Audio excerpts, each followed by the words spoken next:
من حوالي اسبوع او 10 ايام احدى الفنانات اللي كان عليها جدل كبير وقالت انتوا بتقولوا لي انت كل ما بتكبري بتصغري ليه؟ بصغر عشان انا بخدم ابني المريض وربنا بيخليني ايه كده. مع ان اللي شافها في الحقيقه هي مش كده خالص نهائي. ده فلتر يا جماعه، هي حاطه فلتر. فانا بستغرب احنا ليه بنضحك على ربنا الاول؟ بنضحك على الناس ليه؟ يعني ايه انا عشان انا بخدم ابني المريض او بعمل معرفش ايه او ربنا مش عارفه ايه فمخليني انا صغيره وشكلي حلو وما فياش اي خطوط ومشدوده ومعرفش ايه. لا ده فلتر يا امي، ده فلتر. وحتى الصور اللي بتبقى محطوطه في المجلات او في الجرايد ما كلها برضو فلاتر كمبيوتر وحاجات وتفاصيل، واحنا عارفين الكلام ده، احنا عارفين. ماشي. فبلاش نضحك على نفسنا ونقول ان احنا صغيرين او وشنا مشدود. وانت انا مش ضد ان حد يحط يعمل فيلر وبوتوكس ويحط الحاجات بتاعه التجميل، ما هو حلو جميل يعني. بيبقى شكله لطيف ولذيذ. بس طبعا يعني اللي معاه فلوس هيستمروا. دايما الفنانات مستمرين عشان هم وضعهم كده وعشان الافلام واللقاءات والتفاصيل، وبطبيعه شغلهم لازم يظهروا بمظهر حلو. بس ما ينفعش انا اكون عامله وشده وحقنه وارجع اقول اصل دي كده انا ربنا عامل فيا كده بيكافئني. كافئك على ايه؟ ربنا كل ما اكبر بيردني صغيره تاني بيكافئني. لا انت مش زليخه، اه والله. ولا في حاجه الهيه هتخليكي تيجي ترجعي بالشكل ده. لا خلينا واضحين، الابلكيشن كله هنا فلاتر، وكلنا بنحط فلاتر بدل ما نقعد نحط مكياج او نتجمل او فبنحط الفلتر. فانت حاطه فلتر ليه تضحكي على الناس؟ ليه تركبي نفسك ذنوب اكتر من اللي انت بتعمليه؟ ف بلاش تنخدعوا، بلاش تخدعوا نفسكم. مش تخدعوا يعني الناس عارفه ان دي فلاتر، ما تخدعوش نفسكم. احنا بنحط الفلتر عشان ما نقعدش نحط مكياجات ومش عارفه ايه والقصه دي. انا هشيل لكم الفلتر ما تقلقوش، هشيله. ماشي. فبلاش ايه نضحك على الناس. لان ولا تضحكي على نفسك ولا تخدعي نفسك ان انت الصغيره الاموره الجميله. عيشي سنك، عيشي حياتك. مش بقول لك اهملي نفسك، لا ما تهمليش نفسك. وانا ضد السيدات اللي بيهملوا نفسهم في البيوت ومع ازواجهم و بحجه ان عندها اطفال ومشغوله والكلام ده كله. لا لا حضرتك.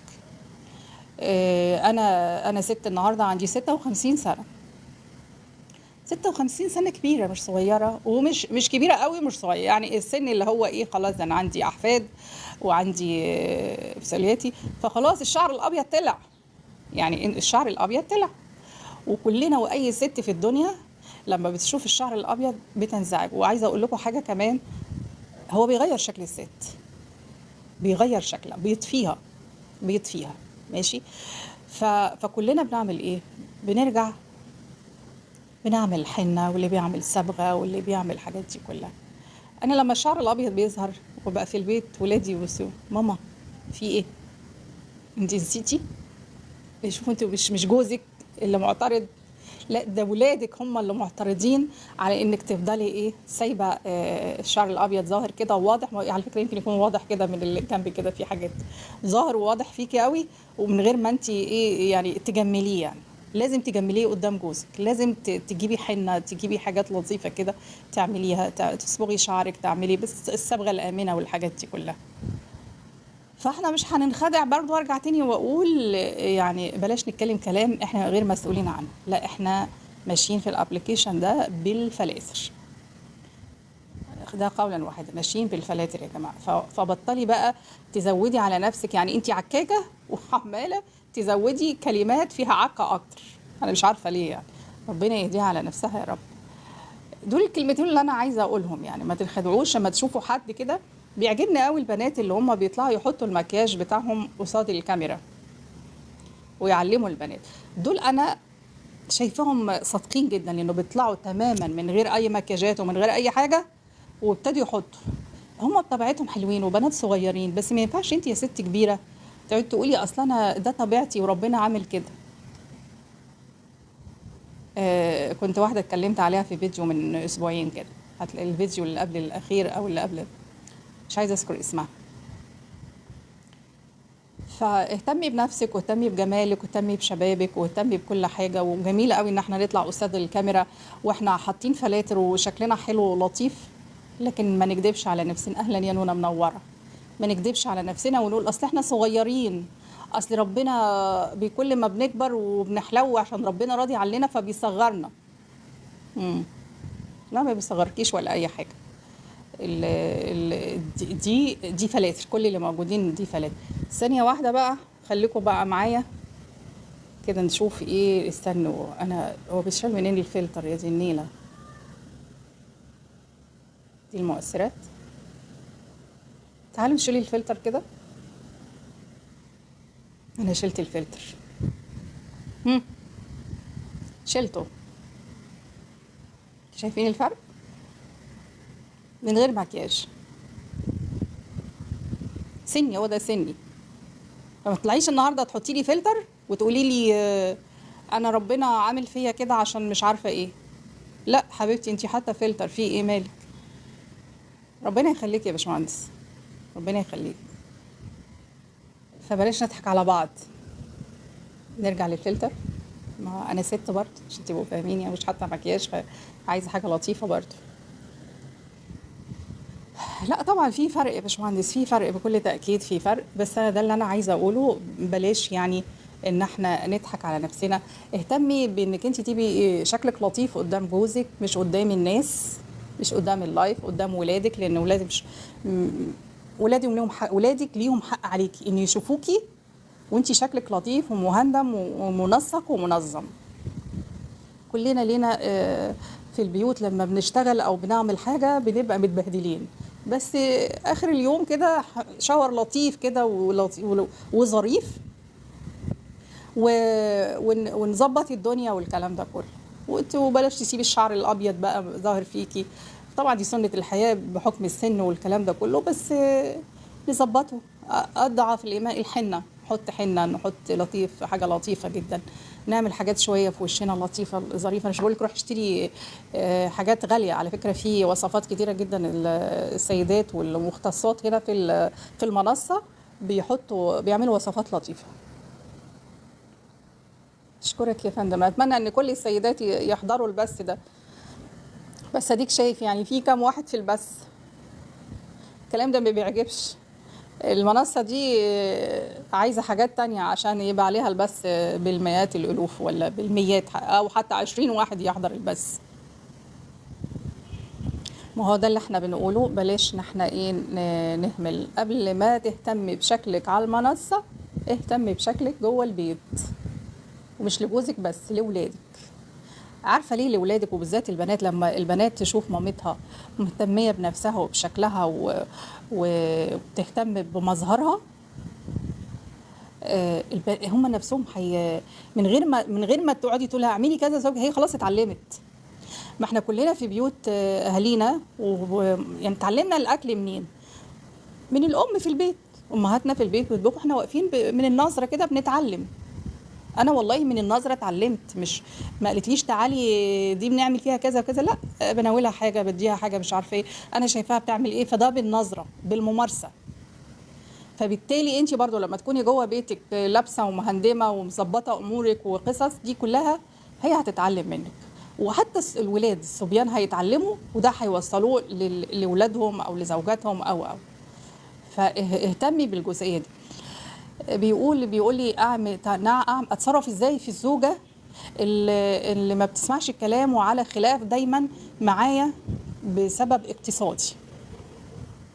انا الجزئيه دي انا اتكلمت فيها معاها ساعتها على البث، فانا حابه اقول لكم دلوقتي او الجزئيه دي بالظبط. اتفضلي يا باشمهندس سعيد. احنا كلنا تعبانين اقتصاديا حاليا، الغني والفقير والمعدم. يبقى لازم تظبطي امورك عليها، لازم تتشقلبي جوه بيتك، تشيلي تحطي تمسكي حاجتك كلها وظبطي امورك عليها، ما تغيرهاش. هو ده يعني الراجل اللي هيعمل ايه اكتر من كده؟ هو لو في شغلانه، انا بقول له لو في شغلانه تانية تشتغلها اطلع اشتغل تاني. لكن مش كل، اديكم شايفين الوضع، مش كل الناس بتقدر تشتغل شغلانه تانية. وبرضه وارد ان هو ما يقدرش يلاقي شغل، وارد. ولو اشتغل شغلانه تانية ما هو برضو ممكن تيجي على صحته او تيجي على عمله التاني. وده مش بقول لهم تكاسلوا، لا انا بقول لهم دوروا وابحثوا، علشان الدنيا بقت قاسيه، والمطالب بقت والمتطلبات بتاعه البيوت والولاد والاطفال والمدارس والاكل والشرب والفواتير بقت كتير. لكن دورك حضرتك، انا عارفه ان المبلغ اللي انت كنتي بتاخديه وتمشي بيه بيتك دلوقتي هيمشي لك ربع البيت. شوف انا نازله لايه، ربع مستلزمات. كلنا في بيوتنا استغنينا عن حاجات كتيره جدا وبدلنا، يعني كنا بنجيب حاجات وابتدينا ندور على الارخص شويه بس يدينا نفس النتيجه. ابتدينا نبعد عن الحاجات اللي مبالغ فيها ونجيب ايه اللي يتماشى معانا. صدقيني 50% من الحاجات الكماليات اللي موجوده في البيت خلاص استغنينا عنها. فدلوقتي داخله اي حد جوه البيوت المصريه يبقى هي رايحه للاكل والشرب والفواتير الكهرباء والغاز والميه والبنزين ولو في عربيه او كده والتفاصيل دي كلها. فبقول لها اتشقلبي جوه بيتك وظبطي امورك، تاخدي مرتب جوزك اللي بيدولك اللي متفقين عليه انك انت تظبطيه وتحطيه تقسميه اسبوع باسبوع، او تجيبي الحاجات الاساسيه اللي بتعملوها كل شهر في بدايه كل شهر، وقسمي كل اسبوع اللي فيه لان في بند اسمه الجبن والطلبات الخضار والحاجات دي كلها. لكن انت عماله تضغطي عليه، طب هو هيعمل ايه؟ هو هيعمل ايه؟ ما ربنا عرفوه بالعقل، يعني هو هيجيب ايه؟ الراجل ماشي اللي قدر يدور على شغل تاني ولازم يدور على شغل تاني، اشتغل وجاب فلوس وحب يساعد والكلام ده كله. بس نفرض هو مش قادر، هتطلقي؟ هتستفادي ايه؟ انا برضو بستغرب لما بيقولوا على حالات الطلاق ان اغلب حالات الطلاق سببها اقتصادي عشان مصاريف البيت. طب هو انت لما تطلقي هو في حد تاني هيصرف مثلا؟ في حد تاني هيصرف؟ لا بجد يعني ده سؤال انا نفسي افهمه. انت النهارده لما خرجتي اتطلقتي ورحتي بيت ابوكي او قاعده بيتك وخلاص، هو مين اللي هيصرف؟ طيب هتخشي المحكمه، طب ما هو المحكمه هو مرتبه ثابت، المحكمه هتديكي جزء منه، انت كنت جوه بيته هتاخدي كل حاجه.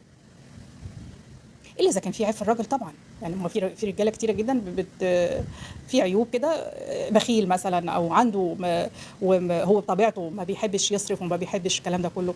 لكن لو هو دخله ثابت يا ستي الكل انت، وانت مش طايقه الحياه عشان ضيق اليد والكلام ده، انت لما هتطلقي النهارده مين اللي هيصرف عليكي؟ هترجعي بيت والدك في الظروف دي؟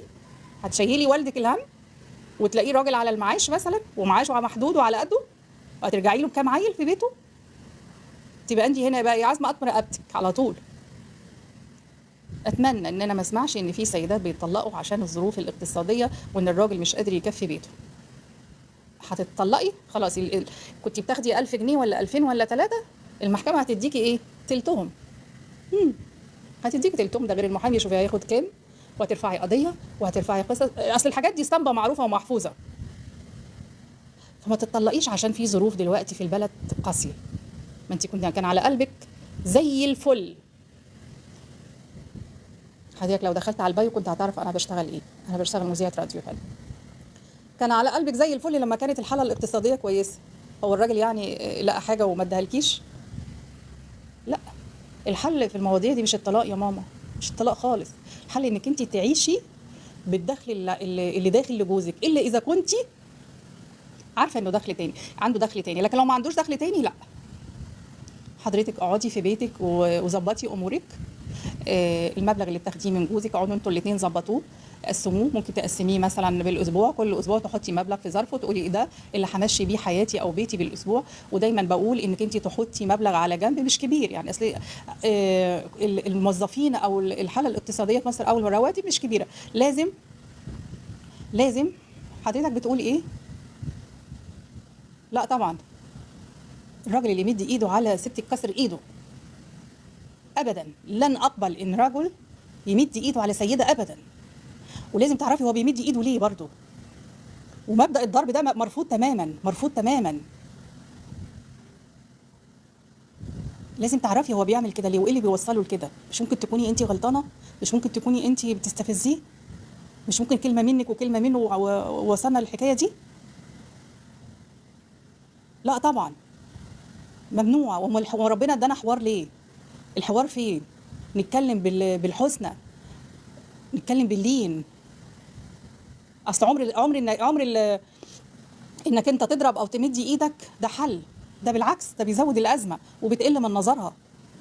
انا مش متخيله ان يضربني يعني ماشي، بلاش والنبي تاخدونا في قصه ان الدين عارف الدين حتى، يعني الرسول عليه الصلاه والسلام الضرب عارفه ايه؟ حاجه كده رمزيه. وكمان قبل الضرب ده في حاجات كتيره جدا. يعني في خطوات كده بيمشي عليها، ودي اخر حاجه.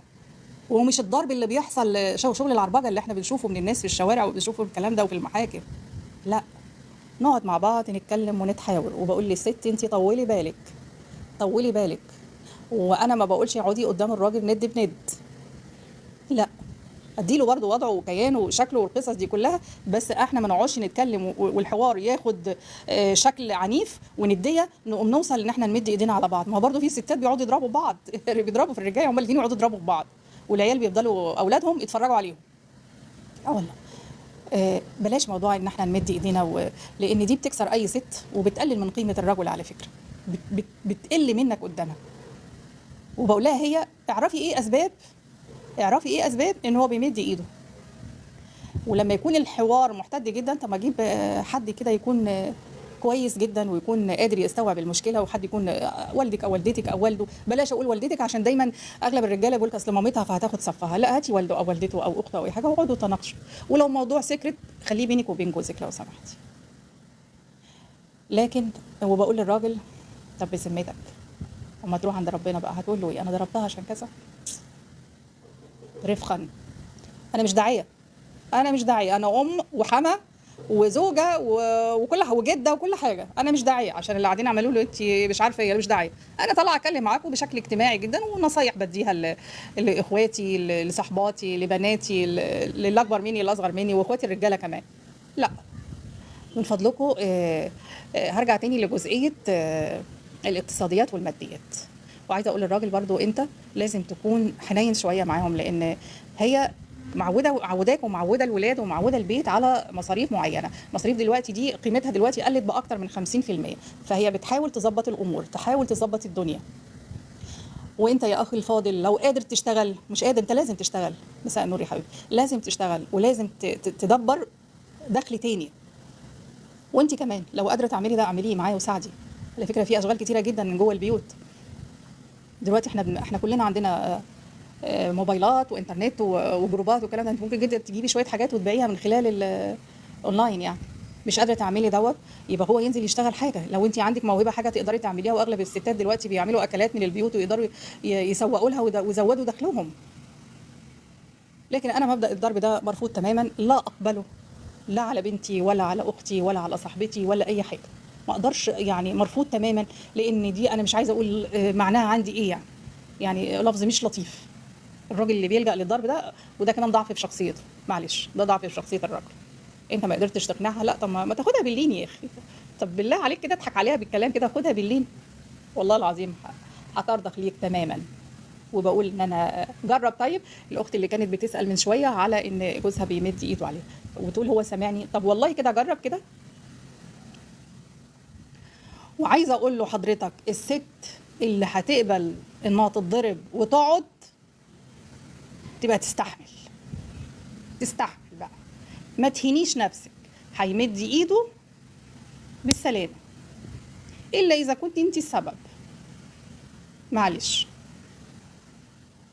لكن ما تخليش ان ده الدستور بتاع حياتك خالص. وبقول للراجل برضه ما تخليش ان ده اسلوب حياتك مع مراتك.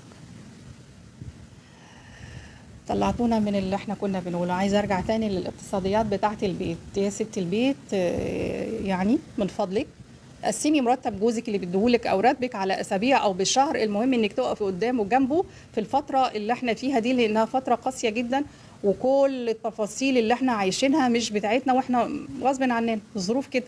فاحنا نمشي امورنا، ايه المشكله يعني؟ نمشي امورنا. انا بعمل كده على فكره والله العظيم. بجيب حاجتي اول الشهر اللي انا محتاجه، الحاجات الثابته اللي هي ما بتتغيرش زي المساحيق والنظافه والحاجات والقصص دي كلها. في حاجات ثابته كده بتشتريها كده لو السيدات عايز كام وحطيه على جنب وسدديه، واللي يفضل قسميه على 4 أسابيع، لان الخضار مش هتقدري تشتريه مره واحده، الجبن مش هتقدري تشتريها مره واحده، في المصاريف بتاعه ايدك بتاعه جوزك بتاعه ولادك، سندوتشات المدرسه، القصص دي كلها. فقسمي الراتب المتبقي الى 4 أسابيع وحطي كل واحد في ظرف، ومهما حصل الظرف ما تجيش ناحيته مهما حصل واتزنقتي، الا اذا لو في لا قدر الله في حد عيا او تعب او حاجه. ودايما بقول ان احنا نحط كده حاجه على جنب للظروف اللي بتيجي زي دي. يمكن انا ما كنتش بعمل ده زمان، بس مؤخرا بقيت اعمله. دايما في ظروف كده بتيجي ايه ده، في ايه، فمشي الدنيا، بلاش ناخدها كصراع. بالعكس، ده الفترة الوحيدة القاسية دلوقتي اللي احنا نقدر انا وجوزي نتكاتف مع بعض ونقف جنب بعض ونحط ايدينا في ايدين بعض، ان الحل مش الطلاق، والحل مش ان انا اخد ولادي واروح ارجع بيت اهلي. هتشيلي اهلك الهم ليه يا حبيبتي؟ دول ولاده، هو اللي يشيلهم مش انتي. هتروحي عندهم تفتكري يعني انت بتتخانقي معاه في بيتك على المصاريف، لما تروحي عند اهلك هيزود المصاريف ليه يعني؟ ازاي يعني؟ بالعقل. بالعقل انا لا اقبل الطلاق بسبب الحاله الاقتصاديه اطلاقا، ولا اقبل ان الست تتضرب، وبالذات علشان الحاله الاقتصاديه. وانت لازم تنزل تشتغل تاني. وكمان في قصه ان هو كان بيقول لي الاخ اللي بيسالني انا مش عايزها تشتغل وفي نفس الوقت بيشتكي من الحاله الاقتصاديه. طب ازاي يعني؟ انت بتشتكي من الحاله الاقتصاديه وانا اعمل ايه وبسوي ايه؟ طب ما في امكانيه انها تنزل تشتغل، ايه المشكله يعني؟ ما بقيناش في وقت دلوقتي ان احنا نتدلع خالص. يمكن يكون ده ايه ملخص الكلام اللي انا كنت عايزه اقوله لكم النهارده. ديروا بيوتكم بشكل صح. انا عامله برنامج في الاذاعه اسمه إدارة وشطارة، كل أسبوع لمدة 10 دقايق بدي نصايح ندير مواردنا جوه البيت إزاي في كل حاجة، لدرجة إن أنا أحيانا بقول لهم على وصفات أكلات توفر معاهم. حد عنده سؤال تاني قبل ما نقول لكم السلام عليكم؟ بالظبط. وبرضه بيقولوا لي كده، اكتبوا لي كده على يعني على أي فيديو من الفيديوهات إيه المواضيع اللي انتوا عايزيني أتكلم فيها أو